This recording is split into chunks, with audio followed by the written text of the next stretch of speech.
रश्मि और अमर लॉकडाउन के चलते डेटिंग ऐप पर मिलते हैं। उसी बीच उनकी बॉन्डिंग बहुत अच्छी बन जाती है और दोनों एक दूसरे से प्यार करने लगते हैं। बस लॉकडाउन खत्म होते ही चटमंगी पच शादी। उससे पहले घर में बात तो कर लो। अरे माँ पापा कभी मना नहीं करेंगे। अमर की बात सुन रश्मि खुश हो जाती है। ऐसे ही दिन बीतते हैं और देखते ही देखते लॉकडाउन खुल जाता है, जिसके अगले ही दिन अमर अपने परिवार के साथ रिश्ता लेकर रश्मि के घर पहुंच जाता है। अभी लॉकडाउन खुला ही है और कोरोना तो खत्म भी नहीं हुआ, इसलिए ज्यादा कुछ ना करके अगले कुछ दिनों में छोटे फंक्शन के साथ शादी कर लेते हैं। अमर के पापा की बात पर सब सहमत हो जाते हैं। कुछ दिन बाद दोनों की शादी हो जाती है और रश्मि अपने ससुराल पहुंच जाती है। बेटा, शादी तो तूने अपनी मर्जी से कर ली, लेकिन बहू को बोल देना इस घर में हुक्म मेरा ही चलेगा, इसलिए अपना राज जमाने की कोशिश भी ना करें। माँ, रश्मि को यहाँ सिर्फ प्यार, आशीर्वाद और अपनापन चाहिए, पैसा या राज नहीं। बेटी की बात पर सास मुंह बनाए वहां से चली जाती है और अब वो हर रोज रश्मि को परेशान करना और ताने देना शुरू कर देती है। देखो, ये है आजकल की लड़की, इंटरनेट पर लड़कों से बातें करते हुए इन्हें शर्म भी नहीं आती, और यहाँ तो देखो कितनी सीधी सुशील बनकर दिखा रही है। मम्मी, शादी के रिश्ते वाले इंटरनेट ऐप से जब किसी को कोई दिक्कत नहीं है, फिर डेटिंग ऐप के जरिए मिलना किस तरह गलत हो सकता है? रश्मि की डेटिंग ऐप वाली बात सुन उसकी हैरान सास तुरंत तुनक कर पूरे घर को सिर पर उठा लेती है, जिसकी आवाज सुन अमर और उसके पापा भी वहां आ जाते हैं। हाय मेरी माता, इतना बड़ा झूठ! डेटिंग ऐप को इंटरनेट के जरिए मिली है बोलकर इस कलमुही को मेरे सर ला बिठा दिया। अरे नासपिटी, तुझे जरा भी शर्म नहीं आई? वहां न जाने कितने लड़कों से गुलगुलू करके तुझे मेरा ही लड़का मिला था फंसाने के लिए। माँ, मुझे तो समझ नहीं आ रहा क्या बोले जा रही हो। डेटिंग ऐप इस्तेमाल करना कोई अपराध नहीं है, और तुम रश्मि को ऐसा कैसे बोल सकती हो?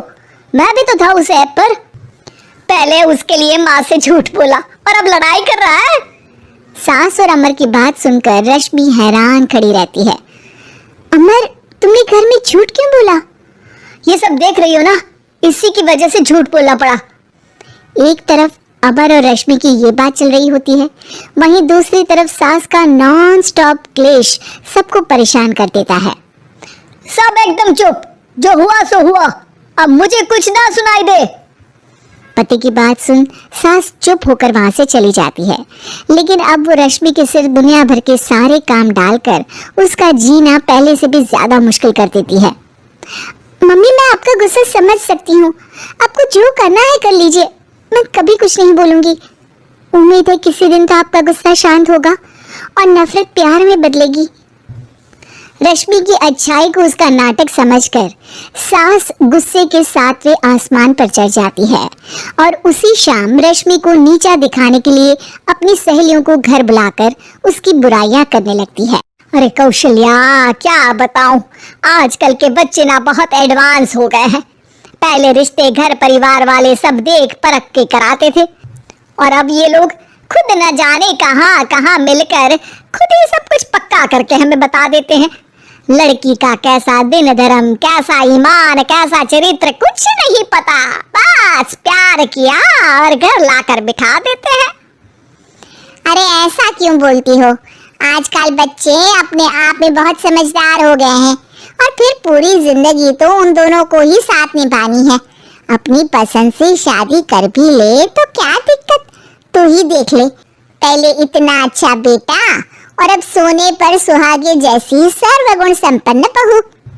और पता है, अभी कुछ दिन पहले मेरी बेटी ने मुझे डेटिंग ऐप के बारे में बताया, जहाँ लड़का लड़की अपनी पसंद से अपने आप एक दूसरे को चुन लेते हैं, और फिर अगर सब सही रहता है तो बात आगे भी बढ़ जाती है। अरे इसमें इतना खुश होकर क्या बता रही हो? ये तो गलत है। न जाने कौन क्या है, कितना झूठ कितना सच है। अरे पर सोचो, जब तुम किसी के बताए रिश्ते को देखने जाते हो तो क्या एक ही बार देखने से सच झूठ का पता लगा सकती हो? जरूरी नहीं कि बच्चों का लिया फैसला हमेशा गलत हो। अरे बहुत बार हमसे भी तो गलत फैसले होते हैं ना। अच्छे बुरे लोग तो हर जगह मिल सकते हैं, फिर इसमें सिर्फ बच्चे ही गलत कैसे? सहेलियों की बात सुन सास सोच में पड़ जाती है और इसी तरह कुछ दिन बीत जाते हैं जिसमें ना तो वो रश्मि को परेशान करती है और ना ही कोई ताना सुनाती है, जिसे देख रश्मि परेशान हो जाती है। मम्मी, आपकी तबीयत तो ठीक है ना? कुछ दिनों से देख रही हूँ आप मुझे कुछ बोलती ही नहीं। तो मेरा परेशान करना ज्यादा अच्छा लगता है क्या? नहीं, आपकी शांति उससे ज्यादा परेशान कर रही है। शांति इसलिए है क्योंकि मुझे एहसास हो गया है कि गलत तुम लोग नहीं मेरी सोच है। प्यार तो एक सुंदर एहसास और शादी खूबसूरत साथ है। अगर ये साथ सच्चा है तो कहीं पर भी किसी भी तरह जुड़ा हो उससे कोई फर्क नहीं पड़ता। आप कौन है? इतनी अच्छी बातें मेरी पत्नी तो नहीं बोल सकती। क्या आप भी?